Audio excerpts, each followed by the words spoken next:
What's up, y'all? Another day off, another meal for my family. I'm gonna make some beef stew. It's called ball call. I'm gonna chop up some lemongrass, cut up this beef shank, add some mushroom powder, add this beef stew flavoring to the meat, mix it up, and after that, I'm gonna cut up some carrots, fill up a pot of water, add some chicken broth, and light up the fire and add some lemongrass into the broth.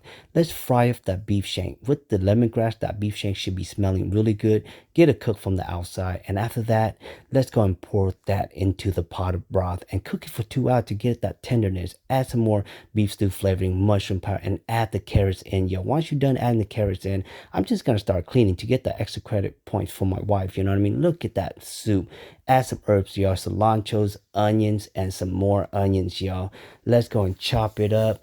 Chop it really good. Slice up the onion. Get some lime in there, y'all. And add some salt, a little bit fish sauce in there. And I love eating this with bread, y'all. And look at that.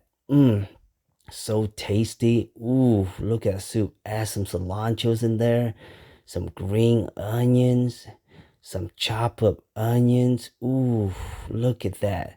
Let's go and squeeze a little lime, yo. Add a little bit chili. You love chili? Let me know you love chili. And you can eat this with pho too. Look at my walk to my wife. That's the extra credit walk right there, y'all. And my son's enjoying that meal. Ooh, and she's loving it too. Getting myself some.